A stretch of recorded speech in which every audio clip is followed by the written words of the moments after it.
Less than 5 years after the January 6th attack on the Capitol, one of the people in that crowd is now a senior advisor at the Department of Justice.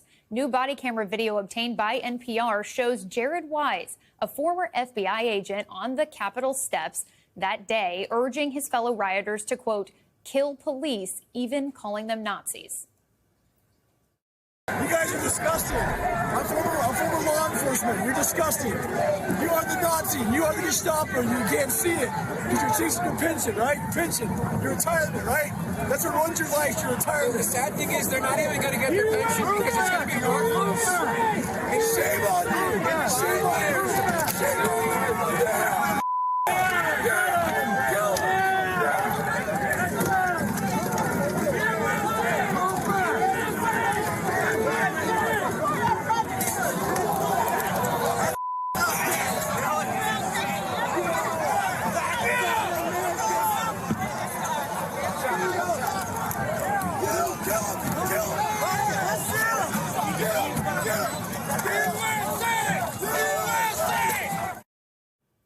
Joining us now, NPR investigations correspondent Tom Dreisbach. And Tom, this is your reporting. Jared Wise is now a senior advisor for the Justice Department. What do we know about his current role in the DOJ? Well, we asked the Justice Department. They wouldn't answer specific questions about a specific role at this moment. According to sources, he is working as a senior advisor, as you mentioned. And our understanding is that he's working with what the department is calling its Weaponization Working Group, which is essentially reviewing law enforcement actions brought by Democratic administrations under the allegation that they weaponize law enforcement to go after Republicans. Wise was charged but was not convicted of January 6th related crimes. He was pardoned along with many others when President Trump returned to office. You obtained a transcript of his testimony. What did he say to the court before his pardon?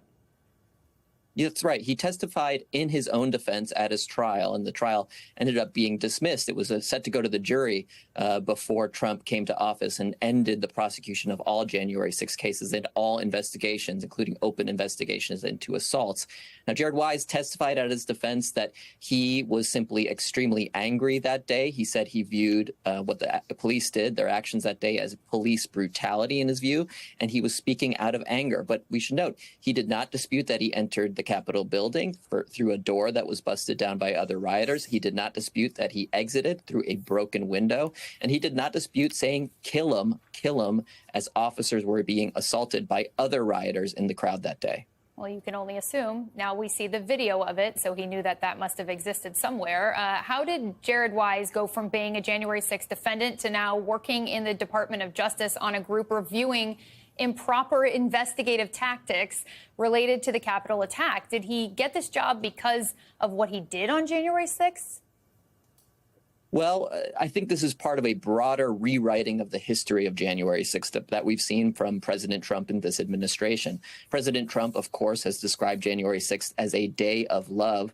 The prior administration and the FBI director, Christopher Wray, who was previously appointed by President Trump, called it an act of domestic terrorism, noting that it injured 140 police officers and resulted in more than 1,500 criminal cases.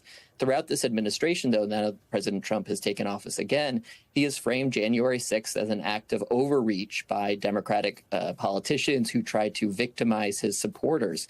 They have issued these pardons, which covered even the most violent offenders, including commutations for people convicted of seditious conspiracy.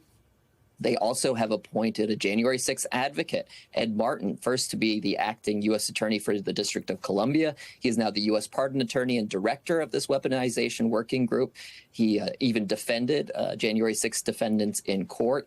And so even two January 6th defendants were given a tour of the White House, including one defendant who was convicted of assaulting police.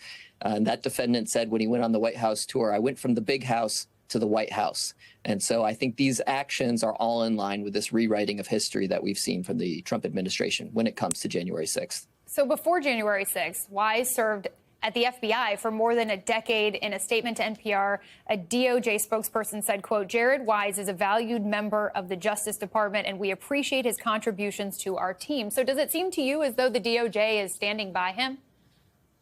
At least at the moment, they are. They did not issue any statement indicating any concern about his past statements or his conduct on January 6th. They simply did not answer our questions that we sent to them, but sent us really just that statement. So we don't know how this is going over inside the Justice Department, though we do know that many of the prosecutors who worked on these January 6th cases, dozens of prosecutors who worked on these cases and tried to get justice for the police officers who were injured that day, they have all been fired. And so this is a remade Justice Department under President Trump. Tom Dreisbach, thanks so much for sharing your reporting with us. We appreciate it.